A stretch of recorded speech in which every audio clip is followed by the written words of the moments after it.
The anime starts with a boy named Ko, who receives a love letter. After opening it, he goes to meet the girl.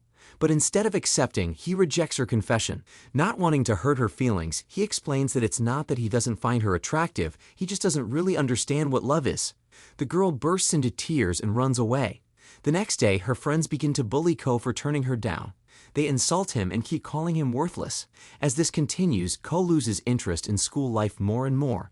Feeling uncomfortable, he decides to sneak out at night for the first time. Since most people sleep at night, he is curious to see how the city looks. The sky shines brightly with countless stars. As he looks around the empty streets, he suddenly feels a sense of freedom. On the way, he notices a vending machine selling adult drinks. With no one watching, he gathers courage and tries to buy one. But out of nowhere, a girl in a black robe named Nizuna appears beside him. Ko panics and quickly explains that it was a mistake and promises never to do it again. He tries to escape, but Nizuna stops him and calms him down. She assures him that she isn't a cop. Nizuna then tells Ko to follow her if he is tired and wants to relax. Although Ko finds it suspicious, he still follows her. After a while, they arrive at her place. Inside the elevator, she explains that her job is to help people who struggle to sleep. When they get inside, she tells Ko to lie down on the bed. Ko freaks out, thinking she is about to do something indecent. But Nizuna assures him it's nothing like that. So Ko finally agrees and lies down. After some time, his body starts feeling strangely light and he quickly drifts into sleep. Nizuna checks to make sure by asking if he is really asleep. When Ko doesn't respond even after several attempts, Nizuna concludes that he is completely out. Now, she decides it's time to reveal her true self. As she leans over him, Ko only pretends to stay asleep. Nizuna opens her mouth and sinks her fangs into Ko's neck. She drinks his blood and enjoys how delicious it tastes. But when Ko suddenly sits up, she panics. She tries to cover it up, saying there was a mosquito and she just squished it. Her excuse isn't convincing at all. So Nizuna gives up and admits that she is actually a vampire. Hearing this, Ko freaks out, worrying he might turn into one too. Nizuna assures him that it doesn't work that way because a human must fall in love with a vampire before turning. If every bite made new vampires, it would cause endless problems. Ko finds her explanation believable. Unlike the scary rumors, he sees Nizuna as a fun and carefree vampire, so he doesn't feel the need to run away. To lighten the mood, they head outside. Nizuna asks him how he felt during his first night out. Ko thinks for a moment and realizes how peaceful it was. With no one controlling him, he felt truly free. He wants to experience that feeling forever and asks Nizuna to turn him into a vampire. Nizuna blushes and reminds him that he would first need to fall in love with her. Even though Ko still doesn't understand love, he decides that to live a life of night, he is going to fall in love with her. Nizuna tells him she doesn't really care what he does, but in return, she wants his blood every day. Ko agrees, and afterward Nizuna grabs him and flies through the sky, showing him the beauty of staying awake at night. The next night, Ko sneaks out again. He meets Nizuna, and as promised, offers his neck. But Nizuna gets embarrassed and tells him to cover it up. Even though she is a vampire, she only drinks when she feels like it. Later, they head back to her place where she finally takes his blood. The following day, Ko buys 2 wristwatch transceivers since it's becoming hard to find Nizuna. She finds the gadget amusing. To her, it looks like some kind of advanced technology. She asks Ko if he has ever used one before. Ko explains that when he was around 9 years old, he bought 2 of them. He kept one and left the other on top of a mailbox, waiting for someone to find it. A few days later, it was gone. He tried sending messages but got no reply, so he kept waiting for the other person to answer first. Hearing this story, Nizuna laughs so much she feels bad for him. Ko gets annoyed and tells her to stop making fun of him, then hands her the transceiver. He tells her to go about 150 meters away since that's the limit of its range. When she leaves, he sends a message. To his delight, it actually works. They meet up again, and then Nizuna takes him to his school. With no one else around, Ko feels more relaxed than ever. And soon after, Nizuna enjoys her dinner. On his way back, Ko tries sending a message through his old transceiver. To his surprise, the message goes through, and suddenly a girl named Akira shows up. She is Ko's friend and also studies at his school. All this time, she was the one carrying the other device. Ko is shocked and asks how she got it. Akira explains that she once saw him leaving the transceiver above her mailbox. Thinking he wanted to play, she kept it and waited for him to make the first move. Back then, Ko and Akira used to play together a lot when they were little. But as their classes advanced, they spent more time studying and eventually drifted apart. With a worried tone, Akira asks if everything is all right. She noticed he hasn't been coming to school for several days. Ko tells her about everything that happened to him. Because of this, he explains, he started disliking school. Akira doesn't comment further and instead asks if they can meet again tomorrow around the same time. Ko agrees. But before leaving, he is surprised to see her in her school uniform at such an odd hour. Akira explains that she usually wakes up at 4 a.m. and prefers going to school this early. Even though Ko finds it unusual, he is in no position to criticize her routine. The next day, just as promised, they meet again. But this time, Ko gets caught by Inazuna. Ko panics, not knowing what to say. He feels guilty, as if he had cheated on her. However, Nazuna isn't angry. Instead, she starts teasing him for hanging out with another girl. Akira then asks what kind of relationship they have. In response, Nazuna bluntly says that she and Ko only share a physical relationship, nothing more.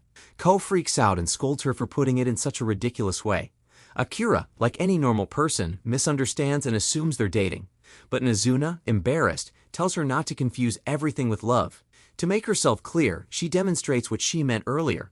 Finally, Akira realizes that Nazuna is actually a vampire.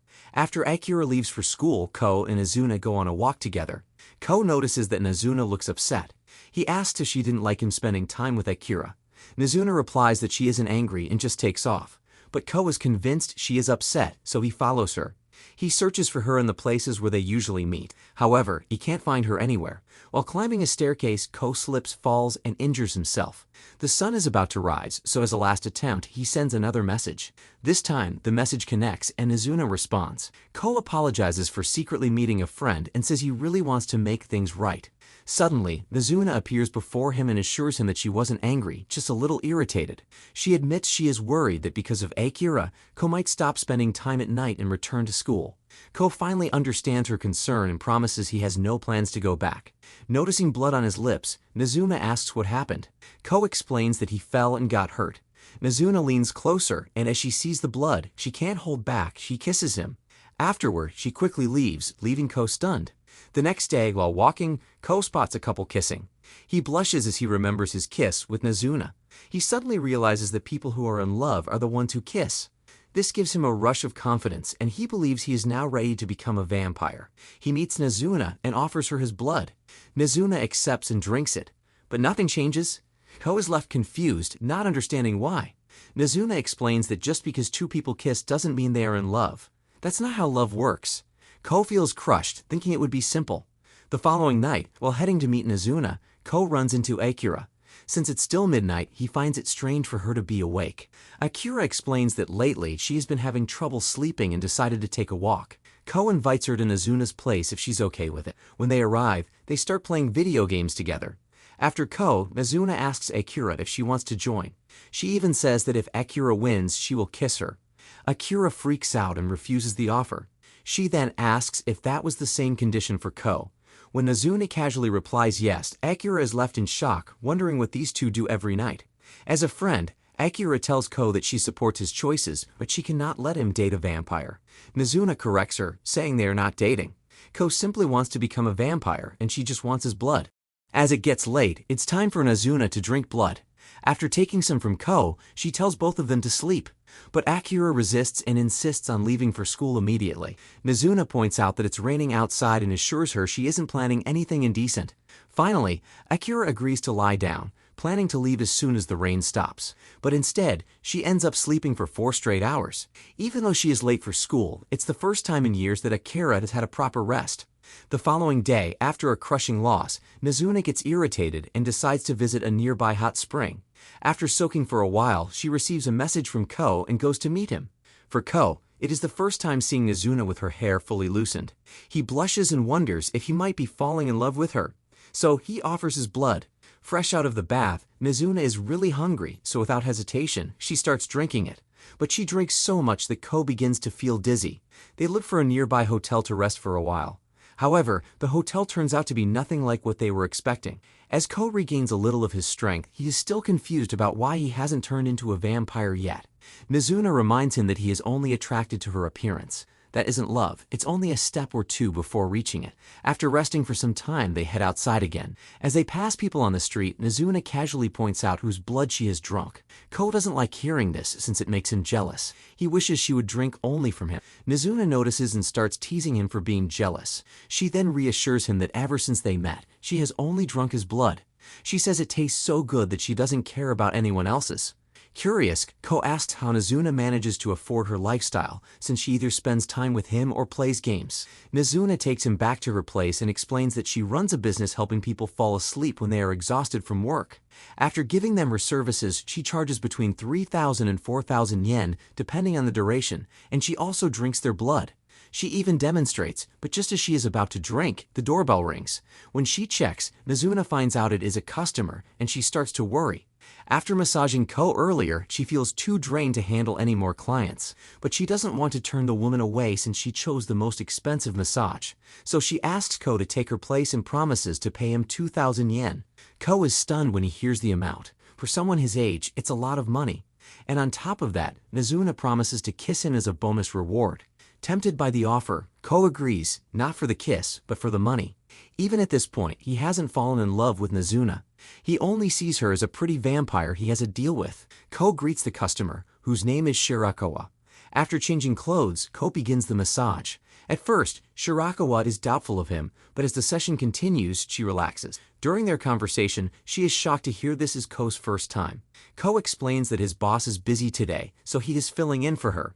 Shirakawa doesn't mind at all since all her stress has disappeared. When she leaves, Nazuna is impressed with Ko's effort and takes him to a night party. But surrounded by adults, Ko feels out of place. He notices several men flirting with Nazuna.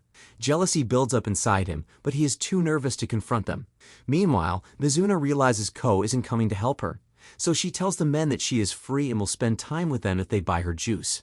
Hearing this makes Ko angry. He grabs her hand and drags her out of the place. Once outside, Ko tells Nazuna that he wants to spend time at a night pool without any crowd. Nazuna suddenly gets an idea. She takes Ko to his school's pool instead. There, they spend the rest of the night together. The next day, while searching for Nazuna, it starts to rain and Ko gets stuck. As he waits for the rain to stop, he spots a girl named Siri turning down a man. Soon after, the same girl approaches Ko and asks if he wants to hang out. Although she is beautiful, Ko refuses. Siri then grabs his soda can and walks away. Finding it rude, Ko follows her to get it back. Eventually, they end up under a highway. Ko asks her to return his soda, but she has already drunk it. Then, in the blink of an eye, she suddenly appears right in front of him and hugs him. Before Ko can react, she opens her mouth and tries to drink his blood. Fortunately, Nazuna arrives just in time and stops her. As it turns out, Siri is also a vampire, and clearly she and Nazuna don't get along. It is against vampire rules to casually hang around humans unless they plan to either turn them or kill them. That's why Siri tried to attack Ko earlier. A group of vampires has already noticed Nazuna breaking these rules and has decided to deal with her themselves. But Nazuna doesn't care about their rules. She fights Siri to protect Ko. However, another vampire named Kabura suddenly appears and carries Ko away to a rooftop building. There are 3 other vampires named Nico, Midori, and Hatsuka. Without wasting any time, Nico gets straight to the point. She tells Ko to choose one vampire among them. The one he picks will then turn him into a vampire. But if he refuses to choose, they'll have no choice but to kill him. This is their policy, to make sure the secret of vampires is never exposed. Ko understands their concern and immediately chooses Nazuna. Everyone is shocked. It feels almost like an insult to the beauty of the others. Nico points out that all of them are far more popular than Nazuna. It's not that Nazuna isn't attractive, but she isn't good with romance and has no interest in creating offspring. Nico makes Ko sit next to her. She tells him to forget about Nazuna and pick her instead. But the other vampires don't like Nico trying to claim Ko for herself, and soon they start fighting over him. Even in the middle of the chaos, Ko stays firm with his decision. He wants to fall in love with Nazuna only. At that moment, Nazuna shows up. She overhears what Ko said and gets flustered. After calming down, she tells Ko to return with her. But before they leave, Nico warns him to turn into a vampire as soon as possible. If he doesn't turn within 1 year, he will never be able to become one. That would leave them no choice but to kill him. Ko panics and asks Nazuna why she never told him this before. Nazuna apologizes, saying she simply forgot. As the other vampires start partying, Nazuna suddenly remembers the reward she promised Ko for helping her with the massage. She kisses him, then flies off, leaving everyone speechless. On his way home, Ko runs into Akira and tells her about the 1-year time limit. In a panic, he begs her for help. Akira calms him down and tells him to just fall in love as soon as possible. The next day, Ko encounters Siri. He remembers what happened before and immediately freaks out. As he tries to run away, Siri grabs him and tells him to relax. She assures him that unlike before, she no longer intends to kill him. Now that she knows about him and Nazuna, she wants to help instead. Using her decades of experience, Sari gives Ko some advice. Following her guidance, Ko goes to Nazuna's place and asks her out on a date, but she flatly refuses. She slams the door in his face and goes back to playing her video game. Feeling insulted, Ko asks if a game is more important than his life. Nazuna casually replies, well, obviously. Furious, Ko switches off the console and drags her outside for the date. Luckily for him, Nazuna is a chill vampire, or else he would have been in serious trouble for pulling her plug. Following Sari's plan, Ko first takes Nazuna to a romantic movie. Judging from her face, it's easy to tell how much she isn't enjoying it. After the movie, they head to a cafe and drink coffee together. But in the end, Ko returns home feeling pathetic about the lack of progress. Later, while he is lying in bed thinking of a new plan, Nazuna knocks on his window. She apologizes, admitting she should have at least pretended to enjoy the date. To make up for it, she grabs Ko and takes him into the sky, showing him what her idea of a proper date looks like. The next day, while on his way to meet Nazuna, Ko unexpectedly runs into his old friend, Maharu. It has been years since they last had a proper conversation. Back when they were kids, Ko, Akira, and Maharu were best friends. But as they grew older, their classes split, studies got tougher, and they eventually stopped talking. Maharu, being an extrovert, enjoys parties and hanging out with people. Even so, he apologizes, saying there were times they saw each other but never got the chance to talk. Ko also apologizes and admits how happy he is to meet him again. Suddenly, Akira shows up out of nowhere and says their conversation is making her feel awkward. They laugh and share a lighthearted moment together. Then Akira teases Ko by telling Maharu about him fooling around with a girl. Maharu finds it amusing. But soon after, he receives a text from home and has to leave. Before going, he tells them he would love to hang out like this again. After saying goodbye to Akira, Ko reunites with Nazuna. As they walk, Sari spots Ko from a distance and rushes to hug him, but Nazuna quickly kicks her away. Sari explains that she isn't here to fight, she just wants to hang out. Nazuna finds it strange, since Sari was the one who always said she was against vampires and humans being friends. With a sad tone, Sari admits Nazuna is right. She really can't be friends with a human. After saying this, she leaves. Ko approaches her, noticing the sadness on her face, and asks if everything is okay. Sari takes him to a nearby karaoke room. There she tells him that she is very popular with men. But recently, one of them has been stalking her like a creep. She doesn't want any trouble, but if things get out of hand, she'll kill him. Just then, a guy named Akon shows up outside the door. He starts banging on it, desperately trying to get Sari's attention. Sari tells Ko that this is the man she was talking about earlier. She explains that these kinds of guys usually go away if she just greets them. All they want is a little attention, and they'll do anything for it. But before she can do anything, Hakon pushes the door open and comes inside. Sari finally loses her patience. She can't allow her privacy to be invaded anymore and gets ready to attack him. But before she can hurt him, Ko saves Hakon and runs off with him. Sari quickly catches up. She warns Ko one last time not to get in the way of her killing. But when Ko refuses to leave, she charges at him. Luckily, Nazuna arrives just in time and blocks her attack. She tells Sari that there's no way she's letting Ko hang out alone with a freak like her. Nazuna then asks Sari why she is trying to kill a human when she usually turns them into vampires. With suspicion in her voice, she wonders if Akon is someone special to her. Finally, Sari reveals the truth. She is in love with Akon. Not long ago, she met him in a park where he was heartbroken after a breakup. At first, she planned to turn him into her offspring like all the others. But as they kept meeting and talking, she realized he wasn't like the human she had turned before. Over time, she fell in love with him. But she never dared confess her feelings. A relationship between a vampire and a human is forbidden, and she doesn't want to turn him into a vampire either, because that would take away his entire human life. So instead of telling him the truth, she chose to leave him without an explanation. For Akon, this was a painful shock. He couldn't understand why she suddenly disappeared, so he kept texting and following her, desperate for an answer. Now, Sari admits she can't hold back anymore and just wants to end things once and for all. Sari becomes emotional after confessing. Akon steps forward and tells her that every moment he spent with her was filled with joy. And if becoming a vampire is the price to feel that joy forever, he is willing to pay it. He extends his hand, and Sari finally turns him. Everyone feels happy, and they spend the night celebrating this moment. The next day, Nazuna's business takes a hit. Very few customers show up for her services, so she sends Ko to find someone who looks tired. While searching, Ko spots a woman named Anko, who is sitting alone and clearly looks exhausted. Ko approaches her, trying not to seem suspicious, and asks if she's okay. Anko stands up and immediately asks if he's trying to hit on her. They end up going to a nearby restaurant. Ko panics and explains that he wasn't flirting at all. He says he was only looking for potential customers because his boss told him to. After hearing his age, Anko questions why someone under 18 is working so late at night.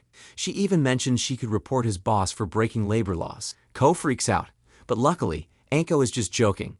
She says she understands if a kid is working this late, he must have his reasons. Anko then reveals that she's a private detective. She usually handles interpersonal cases like murders, affairs, and missing people. She asks Ko if he normally stays awake during these hours. When Ko says yes, she shows him a photo of a missing person.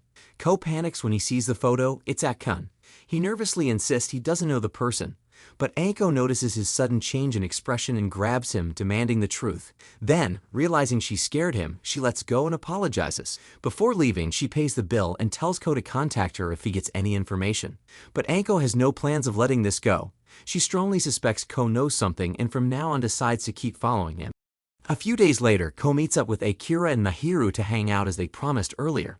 They sneak into their school at night and start testing all the famous urban legends. They stand in front of a mirror and call out a certain name 3 times to see if someone appears. They head to the music room to check if the piano starts playing on its own. But just as expected, everything turns out to be fake, just rumors passed around by students. After busting the myths, Mahiru brings up something different. He asks if they know about a teacher who went missing from the school 10 years ago. Both Akira and Ko nod since it's still a popular story that students whisper about. Mahiru admits he got curious and did extra research. He found a rumor that the same teacher appears in his old classroom at night, waiting to devour students. Akira and Ko don't believe it, thinking it's just another fake ghost story. But Mahiru keeps insisting, and after a lot of persuasion, they finally agree to check out the classroom. When they open the door, they freeze. The missing teacher is standing right there. All 3 of them are terrified, unable to move a muscle. The teacher approaches, furious. He yells that he has been suppressing his hunger for years, and tonight he could have been freed until they ruined it. The moment he spots Akira, he completely loses control. In a flash, he uses his insane speed to grab her. Mahiru tries to pull her free and shouts at Ko to help. Ko panics, realizing with horror that the teacher is actually a vampire. But then he snaps out of it, grabs a chair, and smashes it with all his strength into the teacher. As they are about to escape, someone steps out of the shadows, Anko. She offers her blood to the teacher, and he immediately charges at her. But the moment he drinks it, he begins to vomit. It tastes absolutely awful. Anko explains that she has been investigating this teacher for a case. She reveals the truth. Years ago, the teacher unknowingly fell in love with a vampire. After she turned him, he couldn't accept what he had become. Since then, he never drank a single drop of blood, but today his urges finally broke loose and he attacked. Anko then pulls out a silver ring and hands it to him. The moment it touches him, it burns his skin. As the sun rises, the teacher crumbles to ashes. Right after, Anko grabs Ko by the collar. She tells him that ever since their last meeting, she has been following him. Now she knows the truth. He is hanging around with a vampire and even trying to become one himself. She warns him to stay away from vampires if he values his life. Before leaving, she hands her business card to them, in case they ever want to share something. After saying goodbye to his friends, Ko goes straight to Nazuna and tells her everything that happened. He admits he's scared she might lose control one day and turn into a monster like the teacher, but Nazuna assures him she won't. She reminds him that she gets her daily delicious dose of his blood, so she has no reason to go crazy. Later, as they walk outside, Nazuna asks Ko if he plans to quit becoming a vampire because of Anko's warning. Ko firmly says no. But he admits that after seeing how easily Anko killed the teacher, he's afraid she might target Nazuna or the other vampires. For the first time, Nazuna looks a little worried. She has lived for decades but never once met a human who could kill vampires. Even so, she reassures Ko that everything will be fine. Before they part, she drinks his blood as usual, and then they go their separate ways. On his way home, Mahiru approaches Ko. He tells him that after talking with Anko, he has only one request: don't become a vampire. Mahiru says he doesn't want to see his friend turn into a monster like the one they just witnessed. He advises Ko to take his time and carefully think before making such a life-changing choice. The next day, before heading out to meet Nazuna, Ko sits at home, wondering whether he should give up on becoming a vampire or not. Suddenly, Nazuna comes into his room. It's her first time inside a boy's room, and she looks amused while glancing around. Ko tells her about his conversation with Nazuna asks if he is thinking about quitting. Ko admits that ever since meeting the detective in Mahiru, he has been feeling confused. He wants to enjoy the freedom of the night, but at the same time, he is scared of what the detective might do to her and the other vampires. After listening, Nazuna quietly tells Ko that she lied to him. She explains that even though she has been a vampire for decades, All she has ever felt is loneliness. Whenever she hangs out with him, she only shows the fun side of things. But in reality, if he becomes a vampire, he will feel the same kind of loneliness she does. After saying this, Nazuna turns to leave. Ko tries to stop her, but as he rushes forward, he stumbles. The chair hits the table, the remote falls, the light switches off, and just like in a romantic movie, he ends up falling right on top of her.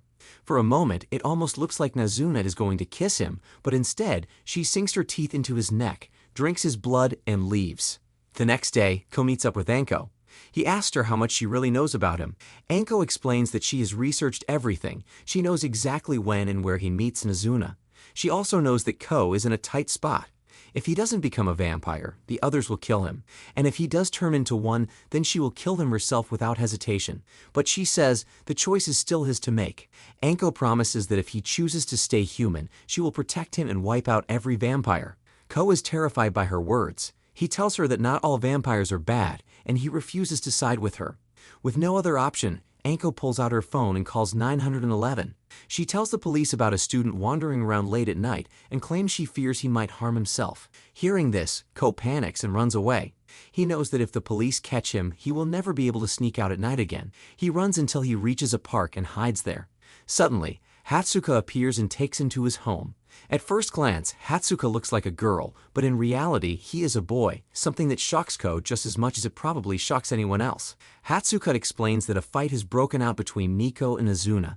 Nazuna has been trying to convince the other vampires not to kill Ko even if he doesn't turn.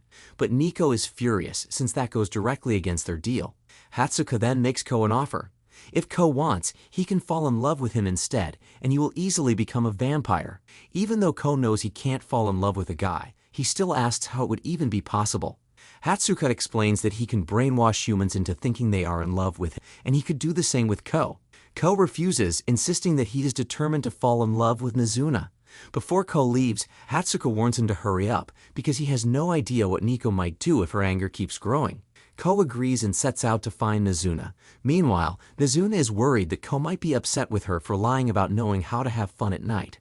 When Ko finally finds her, he tells her how much he wants to fall in love with her and how much he treasures the time they spend together. Hearing this, Nazuna suddenly grabs him and kisses him.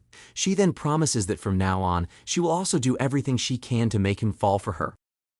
And that's how the season ends. Let me know what you think about this anime, and as always leave a like, subscribe to the channel, and we'll see you all in the next video.